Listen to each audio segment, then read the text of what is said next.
1635. I'm just getting on the guy stuff. The Mitchell, which 20? All units, 19 for a 10 in progress.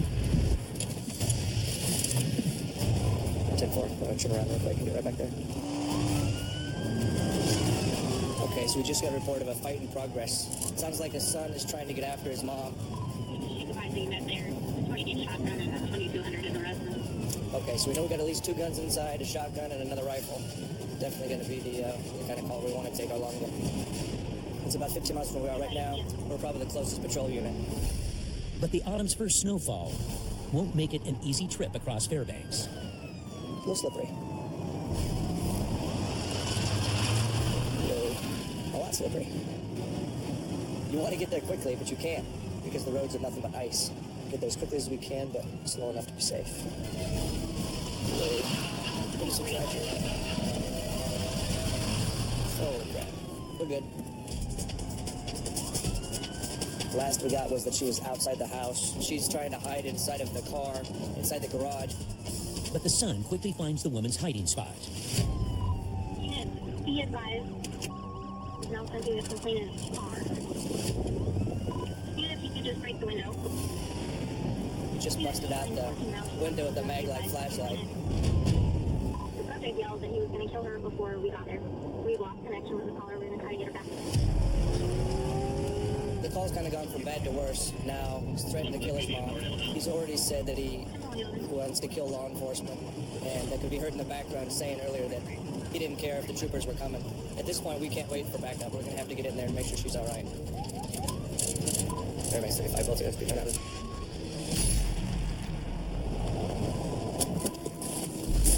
Troopers are here. 61, 1050. Ma'am, how you doing right now?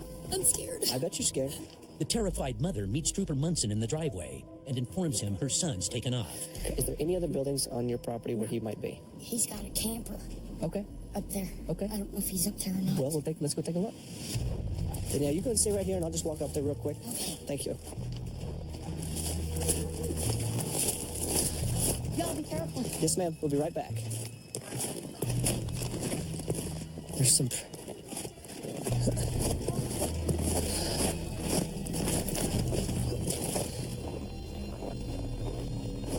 Okay. There's no prints here. Okay, he's not in the camper, ma'am. Why don't you show me where everything was happening at? Was it in this car up here in the carport? You want to go see my car? Yes, ma'am. I was in Texas last week. He did this while I was gone. Okay. And he did this today Okay. And where were you when this happened? in my car. Okay. What did you think was going to happen? Thought he was going to kill me. Okay. I'm ill. Which way did he take off when he went running? Was it this way? No. The neighbors said they seen him going down the road. Very elusive. He knows how to hide. Well, we know how to find people. Let's see what else we can find. 3511. I got footprints back here in the snow. Additional units pick up the suspect's trail. These are likely tracks leading from the residence. 3511. Munson joins forces with Trooper Josh Rollo. I see him.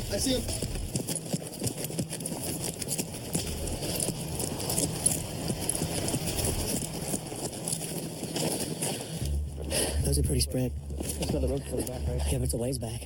You want to go back so you can get on the other road and maybe possibly cut them off? Okay. I'll give it a go. Right. Okay.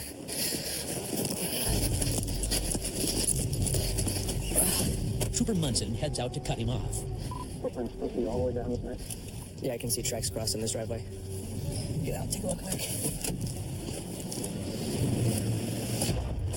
Fairbanks 35. There's some footprints that come to and then potentially double back down the same trail that came up down the... Let me take a look down the trail from the side.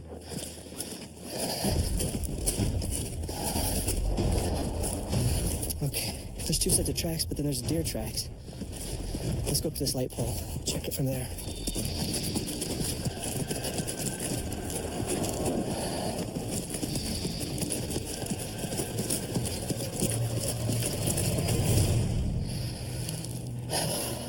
The prints appear to double back again toward the road leading to the house. I'll be coming out of the trees to your right.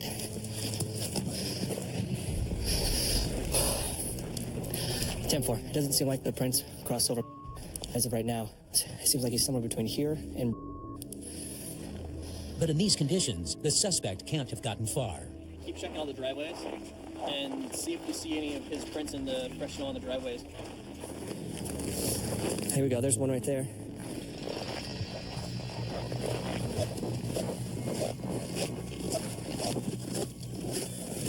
These are definitely older here. And that's a totally different tread pattern there. Lots of little ovals. But the trail goes cold. I don't know where it's at now. It just kind of faded away. It was about 30 below. We had several troopers out on foot looking for him, knowing we were prepared for the weather, but knowing he probably wasn't. So it was a high probability that he would try and seek refuge from the weather in some other house or building. We'll keep checking. Meanwhile, Munson checks in on the mother. 10-4. Right, Fairbanks 35. Back at the complaints residence. 10-4. Does he have any friends or anybody else around here that he might be staying with? Did you Not think that I know of. Okay. I'm not sure if we're going to be able to find him tonight, okay? I know you probably won't. But I want to make sure that you're safe. Would you want to maybe go into town, spend the night at the women's shelter? No. No? Are you going to be safe in your house? I got a 20-gauge shotgun, and you know what? I'm not going to lie to you. I know how to use my shotgun. Are you from Alaska? I've been here 20 years. You've been here long enough to know how to use a shotgun, and it's not a doubt in my mind you know how to use it. But my concern is I don't want you to have to use it. Just to be sure, troopers will search your house before they leave for the night. There's somebody at my home. Please don't let there be nobody at my Listen, home. the best thing you can do for me now is just go back up the step. Let's get you sitting inside your house where it's warm, and we're going to take a look, okay? There's a shotgun on the bed in here, just so you know. My shotgun. I want to let the other trooper know that that and the other rifles are in here, okay? I checked all that already. I just haven't checked down here. There's that crawl space in the back. There's some right here. The crawl space creates a lot of hazards for us. Usually it's one way in, one way out, and there's no way to do it with stealth. You have to go in through a hole in the floor, and anybody watching knows you're coming.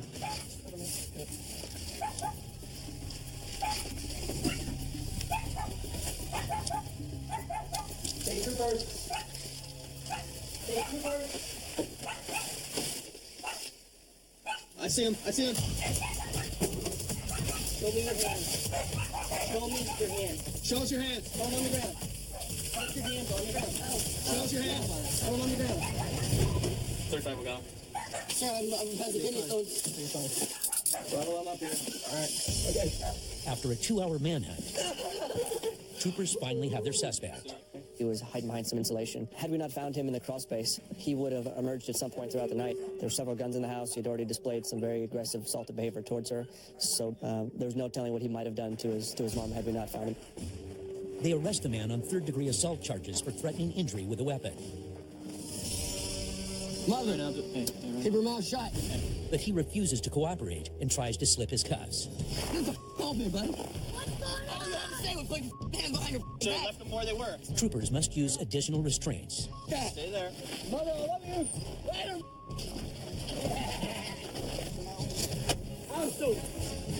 She was completely distraught, very upset. She was fearful. Every time there was mention of him, she would cower behind a trooper. Definitely sought comfort in the fact that the troopers were there. Let's get you sitting inside your house where it's warm. He'll await trial here at the Fairbanks jail, where he faces a maximum of 5 years in prison and up to $50,000 in fines.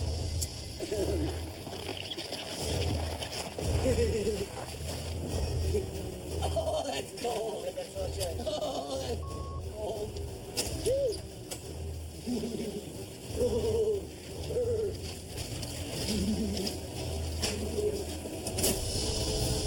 From the cold ground to 1,500 feet above the earth, Trooper Josh Bentz is on his way to the small fishing village of Angoon to track down a rogue squatter. We have a subject that has been causing some disturbances lately, squatting at various properties around town. He made a threat to the store owner yesterday that he was going to kill him. The school was on lockdown yesterday. The store was on lockdown, so people are pretty freaked out. Angoon is a small native community of 440 people on the edge of 17 million acres of rugged island wilderness, and not the easiest place in the world to get to. I'm not sure exactly what brought him to Angoon. These small villages and towns in Alaska are great places for people to try to start over. Who knows what they're trying to escape from down south, whether it be debt or family issues or criminal prosecution. There's a lot of different reasons people end up here. Bence joins forces with Village Public Safety Officer Charlie Hartzell, who's already had run-ins with the man. What's damn good? He showed up approximately 2 weeks ago. I like to make contact with new individuals that come into the community just to kind of get a feel for them. There was some off-kilter stuff that he was saying that was not normal behavior. The rumor mill was that this guy was out to kill people. And that's not all. He's 6'5", 380 pounds. If we need to take him, hopefully we can do it without an incident. But if he does go sideways, we're just going to have to roll with the punches. Troopers head to his last known whereabouts, a makeshift camp in the woods outside of town. Is this the trail right here?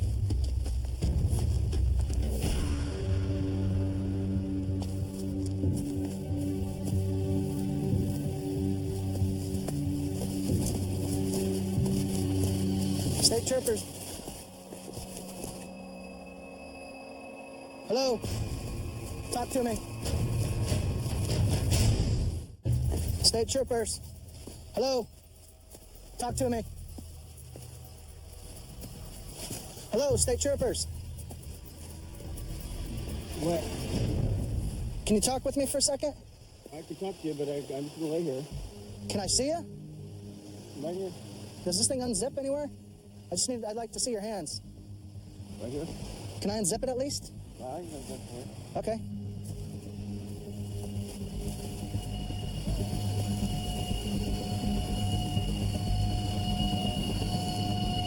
Oh, there you are. Okay. He didn't want to come out of the tent. It's not the best case scenario, but he was able to unzip the door of the tent so I could at least see his hands. I came in from Juneau today, and you know Charlie, right? Yeah. Hi, Charlie. Just wanted to find out a little bit about what your plans are and what you got going here. Tried to get out of the weather yesterday, and the whole town was on my back. You're not in any trouble at all. I'm just here to talk with you and find out how you're doing. Okay? Are you thinking about hurting yourself at all today? Fine. Are you thinking about hurting anyone else? Right for that. What we're concerned is that I know what's coming down. I gotta listen to this at 6 o'clock in the morning. Let me get back to sleep. No, do you know what time it is though? It's 10:47. We're just we're concerned about you. Right for that. Your plan is to stay here all winter? Well, yeah, I you know, So how did you get to Angoon? I flew. You flew in? And why'd you choose Angoon? Because I was just looking forward to staying in Juneau, really. Because that LL Cool J Yeah? was messing with my MasterCard. LL Cool J, the rapper, was messing with your MasterCard? Seriously. Because he probably because he's out of work, you know, not selling any CDs, you know what I mean? I know this might not make a lot of sense to you, and you probably think what you're saying is making sense, but it's not really. Well, you think it isn't. Well, the point is, none of this is imaginary. It's all predictable. Sure. Because I made it predictable. Okay. So that's what's happening. And I know what a honky bunch of big cops can do, and I'll kill the with me. Is there any way we can give you a free ride? Let me say something. Let me finish. Let me say something else. See, I knew this was going to come down. You know, there's good cops and bad cops. Sure. And they're opinionated bigots. You know what I mean? A lot of them. Uh-huh. And if you're in a neighborhood, you're going to toe the line for them, and that's all there is to it. Okay. So whether it makes sense or not, I don't give a So here's what I'm asking, okay? If you intend on spending more time out here, which is what you're telling me, then I think you need to be in a right frame of mind. And I'm willing to give you a free ride to Juneau, and we can have you checked out at the hospital. You won't have to pay a dime. You don't want to come? I'm going to ask you again. You're not in any trouble. You're not under arrest for anything. We can get you in a dry room. Are you going to? You want Charlie to go? You should do it, okay? When? This afternoon? Well, if Charlie goes, I'll go. Because, you know, I can always come back. Yep. Yeah, we'll get out of here. Okay. Because everything I got's wet. Okay. I'm glad that VPSO Hartzell was there with us because he had obviously a good rapport with Charlie. If it was just me, I don't know if I could have gotten him to come with us so voluntarily. You want me to carry that one for you? No, I'll get this heavy one. Oh, okay. But troopers must still transport the man back to Juneau. Safety precautions. When we put anybody in the back of the patrol car, we need to put you in handcuffs. Sure. Good? Yeah. You're good. You're a big guy, you know that? Where he'll undergo a psychological evaluation and get access to treatment. He doesn't have that same look in his eye like he did in the tent when he was starting to raise his voice. I'm not a criminal. I know you're not. As long as he keeps talking friendly, I'm just going to let him keep talking and try not to trigger any of his aggressive tendencies. And him being the size he is doesn't necessarily help. Luckily, we were able to calm him down and make him realize that we're not there to arrest him. We're not there to haul him away. We're there to get him some help and get him transported to the people that can help him. 640 miles northwest on the Kenai Peninsula. 33 to 36. Trooper David Chaffin is on the tail of a speeding motorist. The vehicle was going about 63 in the 45 here. It didn't look like he even slowed down when he turned around on us. I don't know if he's trying to take off or what. He's still going 65. So I know 33 to 36. North Fork, dark color sedan, 10-12 plate. He's still going 65. Oh, you're gonna blow the stop sign too, huh? 33 just stopped in the intersection. 52 to 36. Trying to look up at you at the same time. Okay. I overshot. Okay. That's why, are you behind me or what? That's kind of tripped me out a little bit. Sure.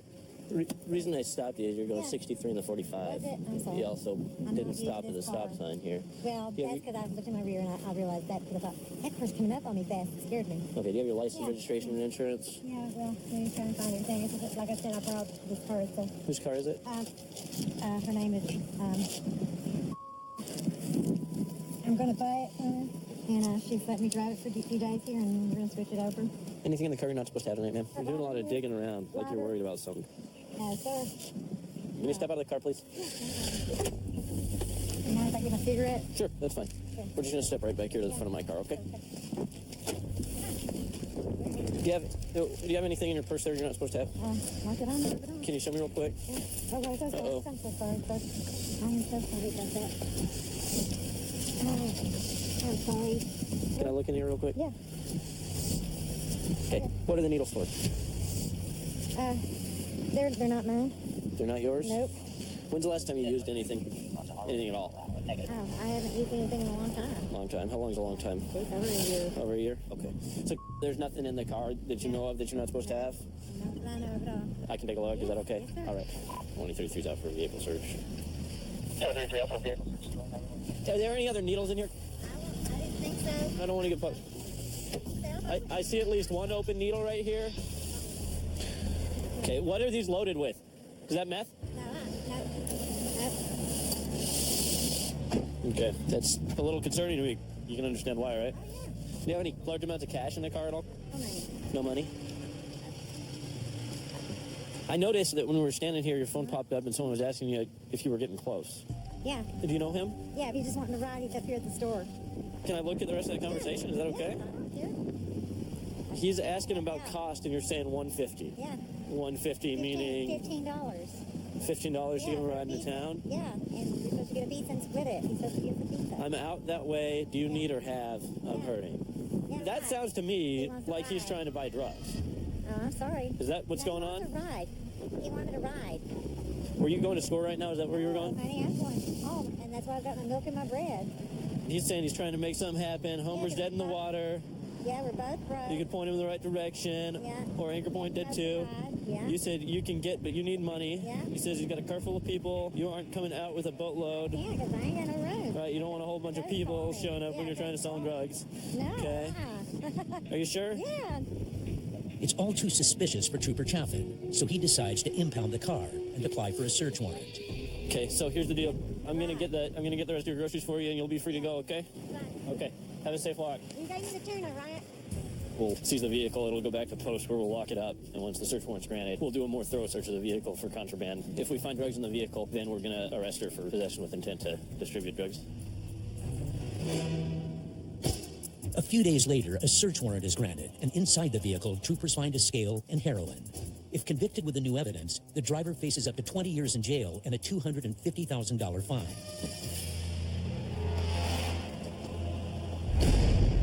It's late afternoon in Fairbanks, and Trooper Josh Rollo is responding to a suspicious roadside wreck. I get a call from a witness saying that there's a truck in the ditch, and next to the truck is a beer can, and a lady just staggering away from the vehicle. From what's being told so far, it sounds like DUI, went off the road into the ditch and doesn't want it reported and is trying to sort out things to try to get herself out of the road before cops get there, before someone else reports it. So. And it sounds like this accident involved a close encounter. Female stated that a UFO passed in front of her and caused her to go off into the trees. There's a truck in the ditch, and next to the truck is a lady yelling at people to get away from it. She yelled at someone that a UFO passed in front of her and caused her to go into the ditch. First 111 1036.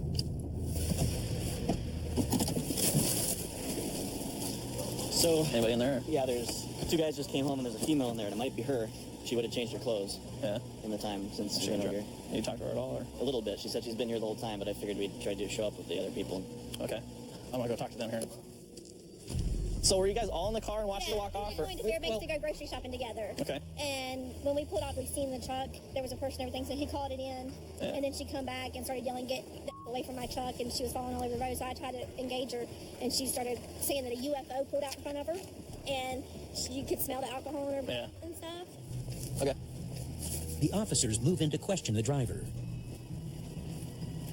But before they can get there, the witnesses spot the woman behind the house. That's her. Okay, go wait by your car. Thank you. So you said you've just been walking around? Where'd you come from? I was visiting my friend. Okay. I was walking around the backyard. That was it. Okay. So how'd you get here? My old man dropped me off like a little while ago. Okay. Where's your truck? I don't have a truck. Okay. People watched you walk down the road going over to direction. Whose truck is that over there? I have no idea. Nope. They're just completely wrong? That's right. Okay. They're going to come with me for a little bit here so we can finish sorting things out. How sure are you that that's her? That she came 100%. This far back, and I can tell you that was her. All right, thanks, guys. Appreciate it. No problem. You want to step on out, please? Yes. I want you to tell me what's going on. Be honest with me instead of lying. I am not lying to you. Okay. I will have 4 people that watched you walk away from the vehicle. They followed you. They followed you walking down the road. That's how I knew to go to the address where we found you. For a couple hours. You can go ask. My old man dropped me off. It doesn't mean that I did it just because they said so. Did you just not want us getting called because you don't have a license and you were not supposed to be driving? I don't know what you're talking about. You're really defensive about just really basic questions. As soon as I contacted you, how much you had to drink? I can smell it pretty strong. I haven't had anything to drink. What am I smelling? Have you been anywhere with anybody that's been drinking? I can smell alcohol. Maybe you've been drinking. I'm sorry. No, I haven't been drinking. Sir, I don't know why. Who's your old man?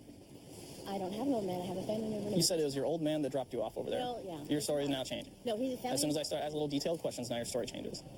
I was not driving that truck. I don't know why. Who was? I have no idea. And I can't prove to you that I didn't do it because I don't have a videotape of my life.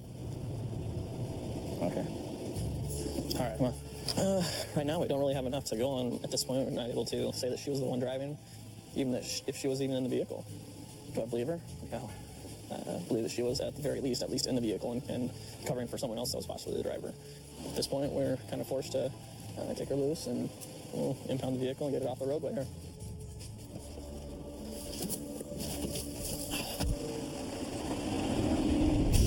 "230 miles south, in the Matsu Valley,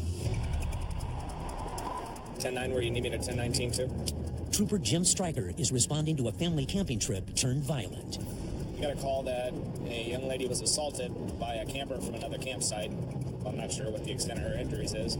Looks like whoever assaulted her has already gone back to his or her campsite. Stryker knows the campground well. It's a popular site along the Connect River, and it's far from backup. A minimum 15 miles from any other police agency. We've probably got 5 or 6 campsites out there of people that have been drinking alcohol all night and Lord knows what else. You never know what's going to happen. And a mile and a half out, dispatch calls in with a troubling update. 1446, there's a male who's knocked out, has blood all over the place. 10-4. The initial report that we got was that a young lady had been assaulted. Turns out that we've got a male that's knocked out, blood all over the place. So that kind of changes the scenario. Mac 46, 23 with 38.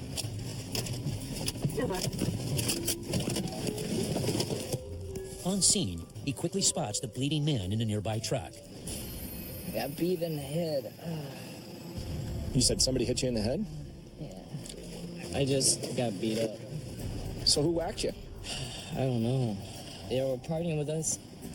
Were you guys arguing over your girl, or? We're just trying to have a good time, you know? I don't know why. He just felt like he's tougher, you know? Do you know what random dude's name was, by any chance? First name, last name, nickname? I don't even know where that guy came from.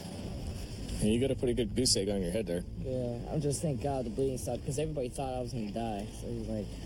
I don't know where they went. I mean, all I know is he was wearing a black hoodie. That was like one of my first times seeing him. Okay. 10-4. You go ahead and have him run code red. Got a male here. He's got a real large lump on his head. It's still bleeding. The medics are here. Let him look at you, okay? While medics treat the man, troopers begin searching for the suspect. There's people passed out in the van, 2 people in the truck. State Troopers! Hello! What's his name? What's your hand real quick? Move over, man. Move over. They're clean. No blood, but they did witness the assault. They just started fighting galore. It just kept bleeding, and there's a bottle right here. You got black with it? That one right there. That one right there? Yep. Do you know who it was? Son. He's been in jail for a long time. So it was son that did it? Yeah. Okay. Well, that's He's the one that take that bottle and... Knocked him on the head, huh? Yep.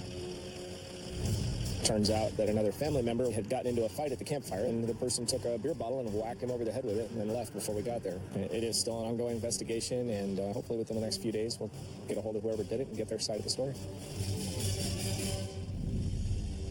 From outside the city limits to its cold, dark streets, Maximum be 25, 10, 36. where Trooper Christopher Havens spots a suspicious vehicle speeding through a residential area.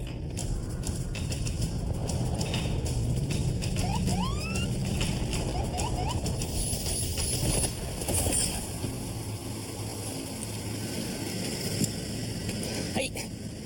Trooper Raven, State Troopers. You got a headlight that's not working properly on your passenger side. It's not projecting like really any light.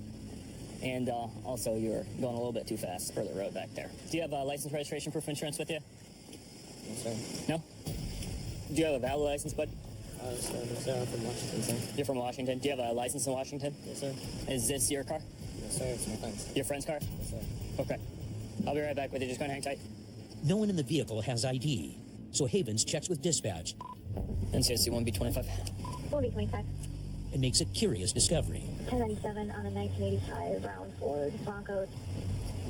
10-4 and confirm that was a Bronco. I'm looking at a silver Ford Focus. 25 affirmative. The plates don't match the car, and the vehicle comes up stolen. 10-4. Step on out here for me. Walk back this way. Right now, you're not under arrest. You're being detained, okay? Go ahead and have a seat. First of all, just so you know, this car's stolen. Yeah, car's stolen and plates don't belong in it. Not to mention, too, your license revoked out of Washington. I'm sure you already knew about that, right? What? So you didn't know that you didn't have a valid license? Just go ahead and hang tight. Troopers take a run at the passengers. So where did this car come from? I don't know. You have no idea? No. Well, the car's stolen. Is it? You're riding in a stolen car right now. What? Yeah. He said it was his buddy's.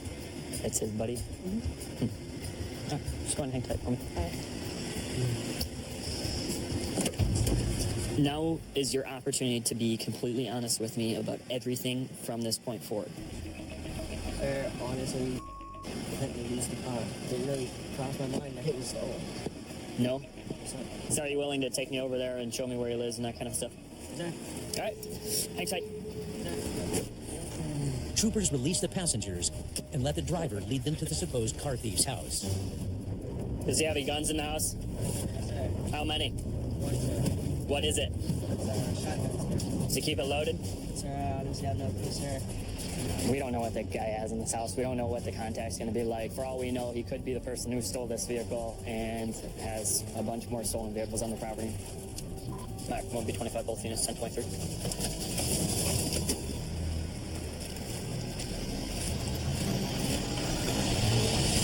Hey! Mac 1B25, both units, 10.3. We don't know what that guy has in his house. For all we know, he could be the person who stole this vehicle and has a bunch more stolen vehicles on the property. Hey, how are you doing tonight? Hey, mind if I talk to you here real quick? Is something wrong? Kinda. What do you know about this Ford Focus? Ford Focus? Silver Ford Focus. It's been parked here for at least 2 days. Silver Ford Focus? Uh-huh. You know this kid, right? Yeah. He's been living here for a while. He's saying that this car was parked out back behind your place. They said it was they were borrowing it from a buddy's. That's all I know. Okay. That car was stolen. Oh. It was stolen a couple of days ago out of Wasilla area. All right. It's telling me that you had given him the key and given him permission to drive it. That is not true. Not true. All right. Well, I'm going to have you step on over here. Tell him pretty much exactly what you told me. All right. All right. This is the guy you were talking about, right? I thought you said this car was from your friend. You told me it was your friend's. Dude, you gave me the keys. Where did I get this car from? I don't know. I haven't even been around to get a car. He's not the one that was driving a stolen car, right? So why should I believe you over him? Lying weed dealer. He's a lying weed dealer? You smoke pot? I do. It's only personal. It's personal. Why are you dealing it out to little kids? Would you like to see a text message that says that they stolen the car and was bringing it over? Because I can call my friend who still has a text message from their phone. Okay. Well, go ahead and have a good night. Have a good one. Trooper Havens lets the homeowner go, but the driver's not so lucky. Eventually, you kind of work out the story and work out who's telling the truth and who's lying to you. It's stealing a car. Well, you're riding in a car that was stolen, so that in itself is enough. He was remanded in on driving on a revoked license, as well as misuse of registration plates, and he'll be facing additional charges of vehicle theft. We're going to step on out. We're going to head on in. If charged and convicted for stealing the car, he'll face up to 5 years in prison and $50,000 in fines.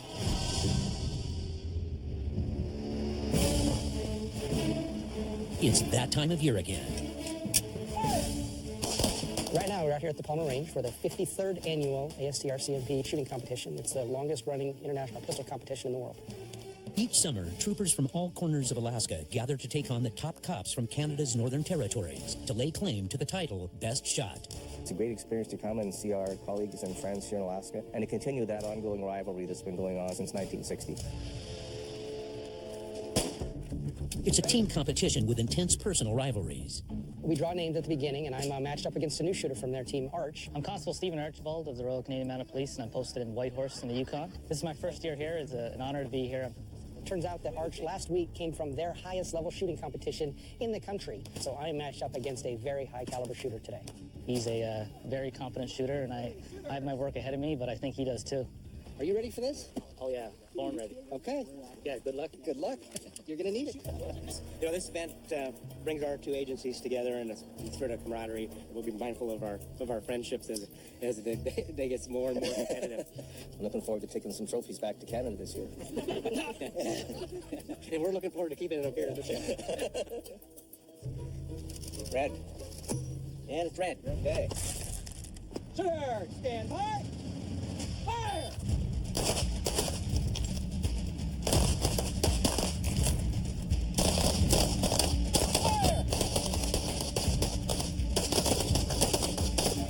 3, 4, 5, 6, 7, 8, 9, 10, 11. We're almost tied now. We are tied. Yeah. The two teams have swapped hosting duties and victories on almost a year-by-year basis, but the troopers have taken the trophy for 2 years running. That's a good start. Yeah, it feels good. I know I don't have much room for error. Sure you do. Yeah. Take as much room as you Take need. as much room, yeah. So far the standing, I've shot my best ever course of fire on my course, and Chad's also done the same on his. So we're setting the bar high for each other. Both teams are shooting pretty good, and I think it's probably going to be pretty close. I would imagine it's going to be a surprise. But this competition involves more than just target shooting. The final and deciding round is an endurance and accuracy test with no practice. We're not going to see what the course is until we show up at the course one at a time and run it. And it's a timed event, and it's a scored event, and you'll be running around using a variety of different guns. We usually use our pistols, a rifle or two, maybe a sniper rifle and a patrol rifle and a shotgun, and have to do some target selection. So it's different every year, and it's always one of the highlights because it's real running and gunning. It all comes down to this. If the troopers hope to beat the Mounties, Trooper Chad Gaydon will need a near-perfect score. Anytime you're ready, you start.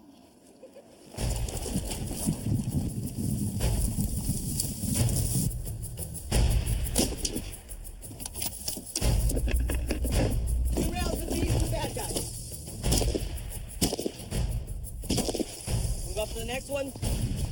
One slug in each bad guy. Take it with you. Move to the next course. One buckshot in the bad guy. Draw your weapon. Stand between the two cones. Next one. Holster. Find two orange targets and hit both of them. And the next one. Done. That's a lot of work, especially when you don't know what's coming next. But it worked out. That's just like real life. Where are the bad guys? They're not always obvious. They're not always right in front of you. Time to tally the scores and see if this year's top shot is an Alaska State Trooper or a Royal Canadian Mountie. Looking at the scores from them and from us, we all did well in some parts and not so well in another, and I would not be surprised if it's a very, very close decision in the end. Would that be the center? And Arch and I were neck and neck up to the very end. It's going to be pretty close. The winner is Stephen Archibald. Scored this one for the Mounties, but Trooper Chad Gaydon finishes a close second. But the overall team score is what will decide the real bragging rights for the year. The winner of the overall shooting competition only by 36 points, that's less than four rounds, is the RCMP team. Coming out here, it's been a great experience. The troopers are great people. The people of Alaska have been very receptive to us, and I really hope to come back to Alaska and compete again.